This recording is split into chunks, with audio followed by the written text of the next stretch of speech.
were soon hijacked by opportunists and violent radicals.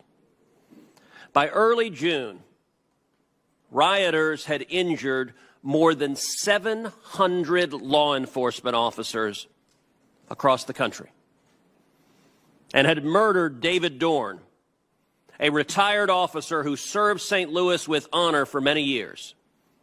They also damaged or destroyed countless buildings and businesses. In Minneapolis alone, rioters burned affordable housing and damaged over 400 businesses, many of them owned by African Americans, at a cost of well over $500 million in damages. In Philadelphia, police cars were set ablaze. In Seattle, rioters who damaged hundreds of buildings were granted and allowed to set up a so-called autonomous zone by local officials who all too predictably resulted in more crime, including 4 shootings that cost 2 young people their lives. The fact is, the people who took the streets because their hearts cried out for justice have become overshadowed by rioters and looters and those who cynically exploit the protest for their own evil ends. And those rioters aren't concerned about racial justice. Indeed, they're willing to make a mockery of the peaceful protest to advance their violent objectives. Their actions are profoundly racist, the rioters, as they destroy minority communities, minority businesses, and minority lives across this country. This shouldn't be complicated. Peaceful protests must be protected. Riots must be stopped. No one has a right to assault another person, to firebomb a building, to throw a Molotov cocktail into a police car. That's not exercising a constitutional right. That is terrorizing your fellow citizens. More and more, we're seeing signs that a significant portion of this violence, of this rioting, is not random, it's not spontaneous.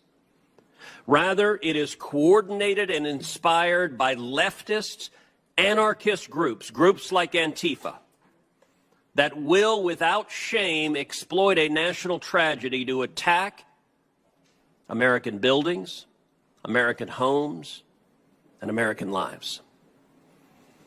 This is happening in my home state, in Austin and in Dallas. And it's happening across the country, whether in Minneapolis, Nevada City, Pittsburgh, or Toledo, to name a few. But tragically, nowhere more so than in Portland, Oregon. In Portland, Antifa and other radicals have thrown metal pipes at DHS officers and used commercial-grade lasers to try to blind them, perhaps permanently. They launched mortar-style attacks with commercial-grade fireworks. They firebombed a federal courthouse. This is not peaceful protest.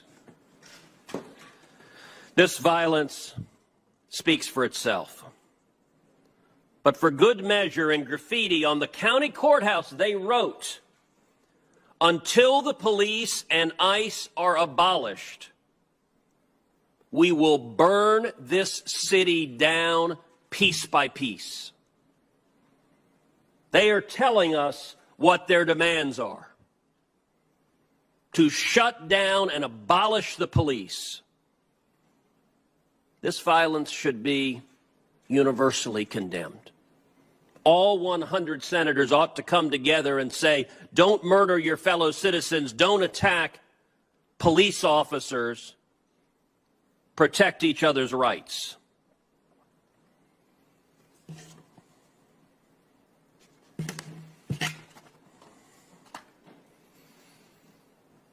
Instead of seeing leaders united, we're seeing too many local officials, mayors and governors, who've made a cynical decision that it's in their partisan interest to turn a blind eye to this violence, to turn a blind eye to the law enforcement officers being attacked on a nightly basis, and even worse than that, to demonize the police officers, to throw out terms like stormtroopers and Gestapo to describe federal law enforcement officers doing their jobs. It's for that reason that I've introduced legislation called the Reclaim Act.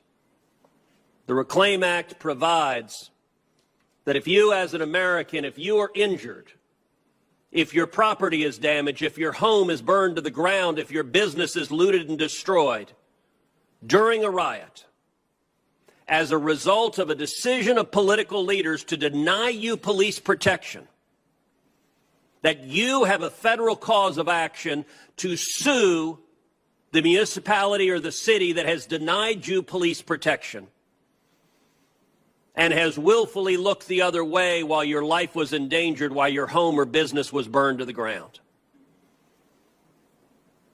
Denying fair protection of law enforcement is a civil rights violation for any American who is denied. Just days after George Floyd was killed, Representative John Lewis, whose passing the nation just mourned, he said, quote, "Rioting, looting, and burning is not the way. Organize, demonstrate, sit in, stand up, vote." Representative Lewis is exactly right. We all have a right to free speech, and we should protect that right vigorously. But we should also be united in condemning political violence and condemning domestic terrorism, and to understand just what is happening on the ground, what the heroic men and women of law enforcement are facing right now. It's helpful to see directly what's occurring, and there's a video that should display this now.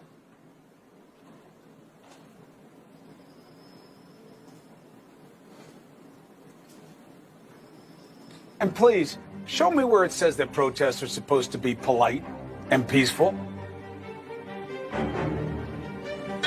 With this faith, we will be able to transform the jangling discords of our nation into a beautiful symphony of brotherhood.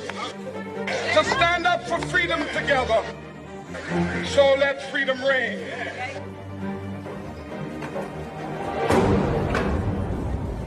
A passionate movement for justice is finding itself swept under the feet of rampaging and destructive mobs. People will do what they do.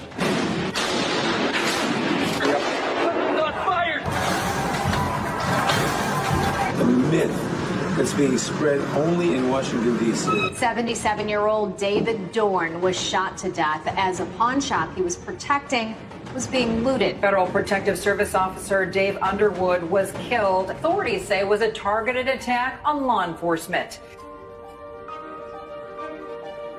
This is ridiculous. These people are tearing up our livelihood.